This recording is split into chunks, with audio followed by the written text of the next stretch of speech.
I don't know, artists or creating music or starting companies. Um, but that inner compass is a skill as well that can be trained.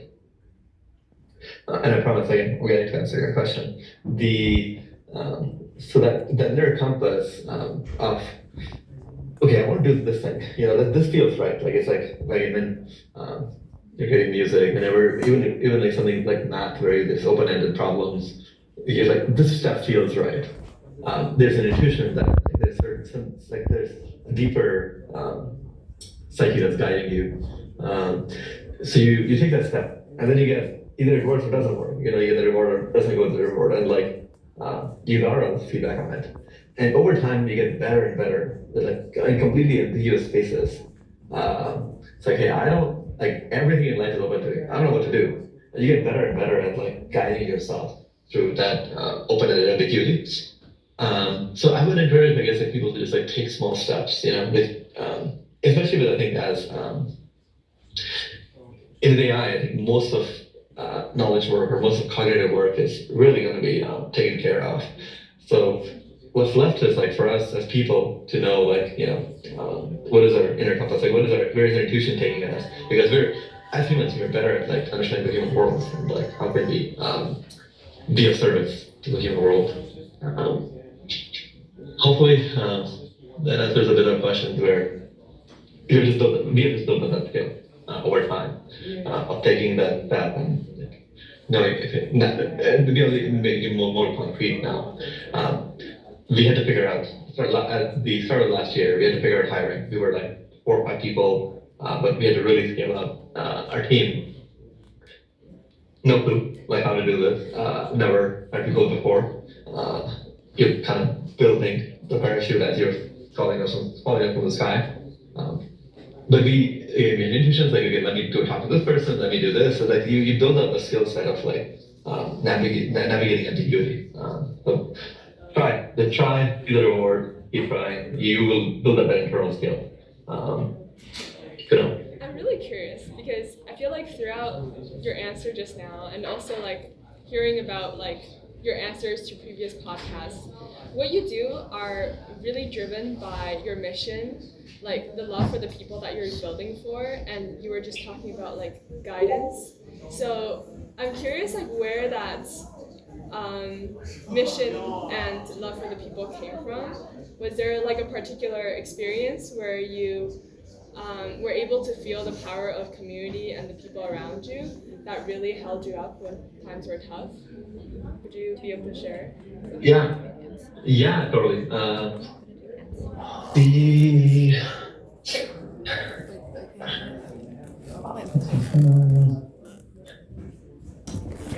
I think there's like micro answers.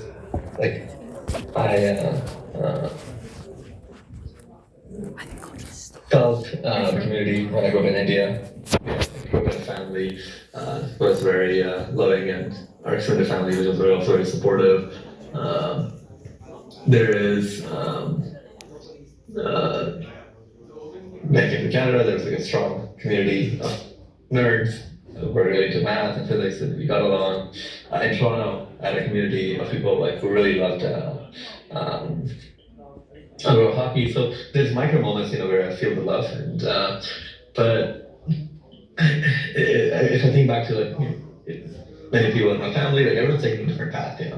Um, so even when I talk about that like thing where I came to Delhi, and like that really became a core of my purpose. I think there is something inherent, even at an early age. I think I probably can't even know. It's maybe somewhat unknowable. It's also possible it's genetic, where there's a certain frame of mind that you bring to the world. Like when you're age 1, age 4, I don't know. It's like that 0 to 6. Um, so there's a certain frame of mind you're applying to the world, right? That you're processing information. Like you don't have any cognitive processing, but like you don't have any subconscious processing. But you see like parents walking by, like you see people walking by, and like how are you understanding that as a kid? How are you understanding that as a baby? Um, so I, it's a hard question to answer, and I feel we all have the capacity, for it. I see people leaning more into. I think the more people build their self love, I think I see that a lot. Like they connect better with other people as well. Like the biggest barrier, I think, to uh, falling in love with the world is, I think, falling in love with yourself. So there's ways to, I think, cultivate that. But I think for me, it might just have been like since I was a kid. How do you, in terms of team culture, I guess, how do you translate that passion for what you're building into your team, and how do you know that your team is also aligned in what you're doing? Yeah. So speaking of like hard problem, I don't know if we have fully solved this. It's like a really tough challenge with aligning like a large group of people to a singular purpose. Because what you see often is like there's a moment of clarity to create, and then within a week, it all like the vectors they start moving a little bit different directions, and I don't know if we have fully solved it, but we have ideas. The thing how we think about it right now is maybe step one is everyone reflects internally how you are feeling. Um, if you are not excited about it, that's the first failure mode. If you don't truly believe or have conviction on what you're saying, um, that's going to be it's going to fall apart. The second step is simplicity. Like you need to cut a lot of paths.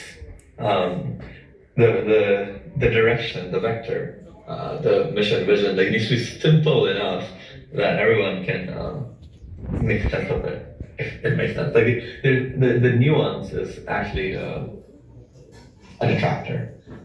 It needs to be simple enough. An example: Microsoft, a computer in every desk. Like okay, I think everyone in the company can understand what they need to do to help the computer in every desk. Um, So, um, I think simple statements, it takes a lot of work. You think you just need to work with a lot of people to build up the skills. Like, hey, what is a sentence that would make sense for everyone? But that doesn't feel kind of a high conviction in yourself and a simple simplicity to it. I have a follow-up question. So, um, Mhm. in one of the podcasts, you mentioned like you and your co-founder Jordan had a lot of fights, but then you guys were able to learn from each other through one method, which was communication. And there was this one book that you guys both read that helped a lot with it. I'm curious, what book was it, and did you ask all of your employees to read the same book, or is there some sort of method? No. Yeah. It's called Nonviolent Communication. I couldn't recommend that book more highly. It's such a I feel it's such a loss that the writer Marshall Rosenberg I think passed away. I think less than a decade ago. But I would have loved to just like meet him and like ask him deeper questions about it. Let me just I'll put Amazon link here. Nonviolent communication. NVC for short. That framework really changed our life, and we do give that book to. It's mandatory reading in our leadership team, and we give that book to everyone in the company when they join. It's just incredible. The practice is very simple. For context, you want to start with how you're feeling, but the feeling is something that like is most apparent to us as humans. I'm feeling happy, I'm feeling sad, I'm feeling disappointed, I'm feeling relieved. And even that, you build those skill ups, I think it's not intuitive sometimes. So you start with the feeling. The next layer to that, which is also feeling, you have to build a skill up, is like, what's the need behind that feeling? The need would be connection. A lot of times it's just connection. I think it was a very deep need for connection. Safety, peace, fun, security, the esteem. So what's the need behind that connection? And then what's the request? Like sometimes when you start most in communication, most times it's communication. We start with a request immediately, like, hey, let's do this. that's a solution. And then you're finding the solution and it doesn't quite, the level at which you're aligning on is just lacking a lot of data that would help both people come to a solution together. So instead, if you backtrack, you're like, here's what I'm feeling, here's what my need is, and here's what my strategy, I think, to solve that need is. It's like, I'm feeling afraid, my need is esteem, and I think we should do this in a company. You can start like be like, okay, what about like what we're doing right now makes you feel afraid? So you get a little more data about that. So we follow our MVC, and it's just made of like one brain, basically. One last question I'm really curious about. So, like, what's your mission with Bobby? Like, what's your personal mission with Bobby? That was my question. Yeah. Our company mission is help every business build their human interface. We started the company honestly with very simple excitement. We're just making computers talk. Hey, it'll be really cool if the world was just voice first. And then where we found our most impact was helping these businesses just build something that you can easily talk to, easily get help from. I talk a lot about like my dream logo is IRS. That fucking sucks. And in Canada, we have CRA. I think these are institutions that are just really inhuman, and we wanted to just transform them. So that is our personal. I think that's our company mission. I think my personal inspiration of that and part of it, I think, is like building a world of like connectivity. I think it's a human world, but corporations are this very inhuman thing, and we wanted to make companies feel like people, basically. That's how I personally interpret that mission, and I think that translates to like just convergence. I think we want to turn the world more human over time, and then maybe we all humans also have more connectivity and more connection between us. Right now, you've got the voice platform, right? So you get to see what a lot of people are doing and what they're using this for. We saw a lot of really interesting hackathon projects with voice today. What are things that you're seeing that you think more people should know about? Like what's growing really fast? What are some problems that you think maybe not enough people are working on? Like, are there a lot of tax chatbots or voice AI agents? Like, what do you see as being someone who's literally in the center of everything? What should people pay attention to? Yeah, totally. I think one thing that I don't see in Apple and I don't know most people are doing is surprising consumer. Like there's so few consumer companies. Like what kind of consumer? And what kind of consumer applications are you seeing? Like what are people using it for? So what is working, I think, is all the things you already know about, like AI, chatbots, roleplay, clones. That's working. What's not working that I think should start working probably this year is personal assistants, like Alexa, Siri. There, I think.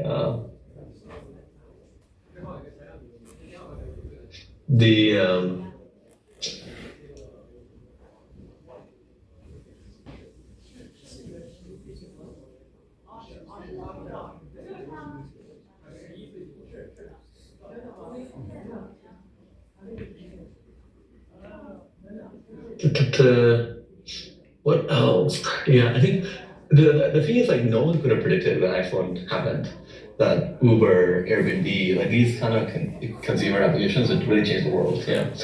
And I don't know what's missing towards that in like voice.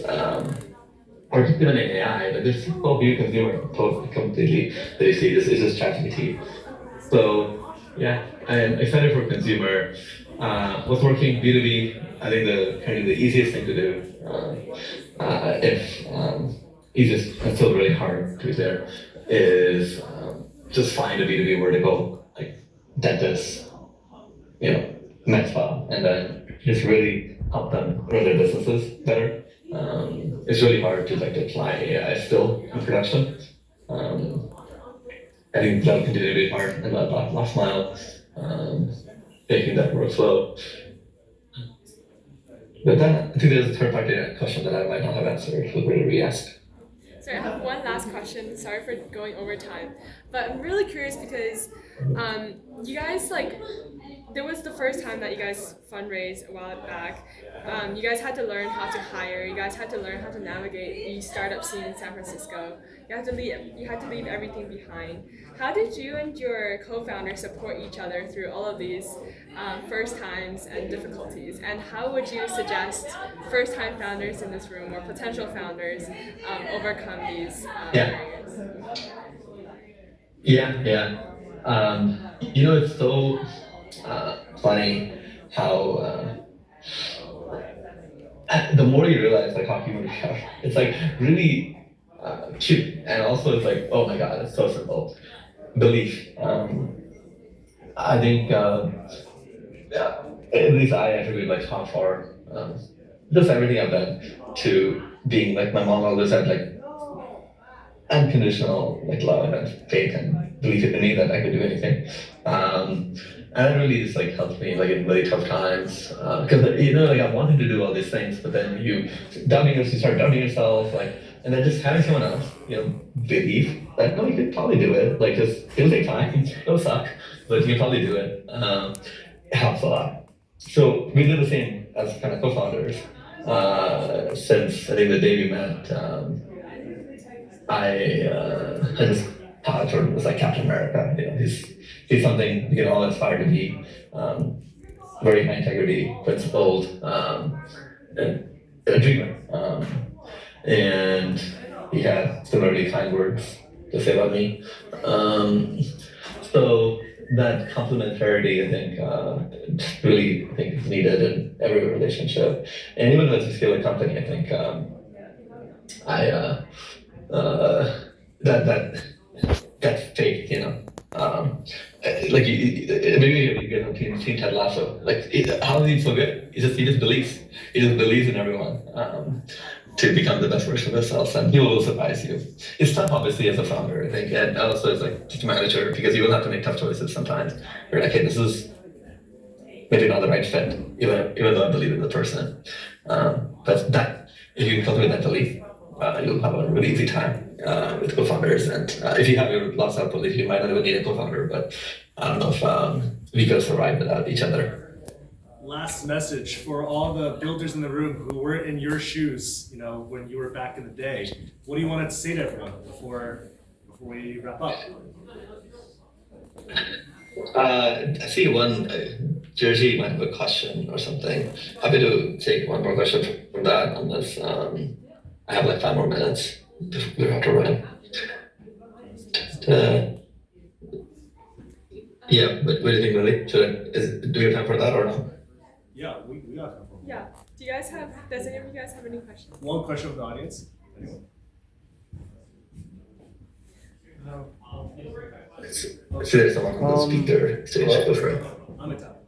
So I just have a quick. Oh, sorry. Was somebody talking in live? Yeah, I think there's some talking live. Yeah. Of the ideas you tried before settling on what Vappy is now, which of them were any of them, I guess, successful in any way?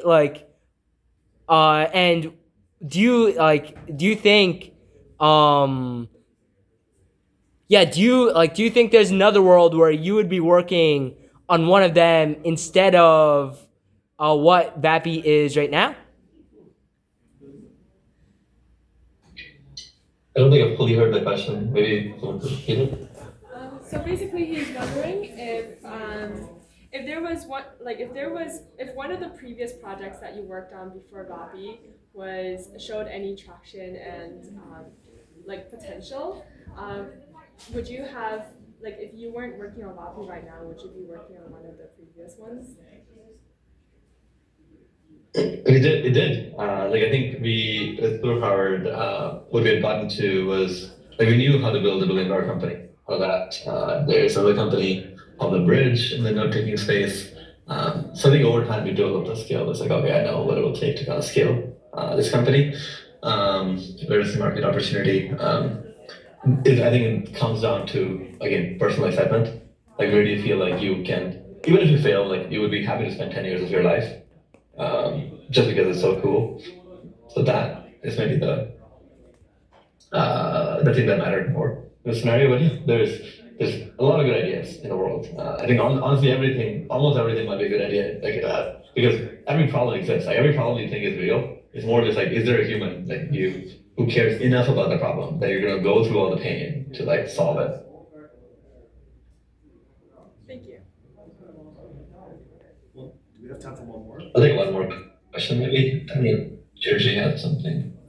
Yeah, thank you for the chat. Just a quick question I have is you mentioned about B2B AI is a good market to go into right now. I'm just curious in your experience, how are businesses adopting to AI? Because I feel like there's like a hard line between companies who believe that AI is a bit too risky right now, where they can't, it's non-deterministic, so they can't really control it. But then there's also this other side where it's like, if we don't adopt now, we're gonna die. So I'm wondering, like, what are you seeing more of? Is it, a lot of companies are just like willing to throw money at you to make sure that they get a working product, or is it like, when they're in talks with you, it's like a lot of caution and you're trying your best to kind of feed them like some sort of, understanding of how this can be a good thing for their company? Apply to their business, yeah. Yeah. So I think both are true somewhat. AI is the fastest adopted technology, and there's never been such a moment where everyone in the world knows AI is important. Yeah, like every executive in every company. And yet there is like the curve, the crossing the chasm curve, early innovators, early adopters, early majority, that still exists. So both are true. Thank you. I think that's everything for today. Thank you so much, Nikhil, for your time and for giving us your Sunday morning. Really appreciate it. Thank you so much. Yeah, of course. Thank you so much. Yeah, good luck, man. See you soon. Bye. Woo! Woo!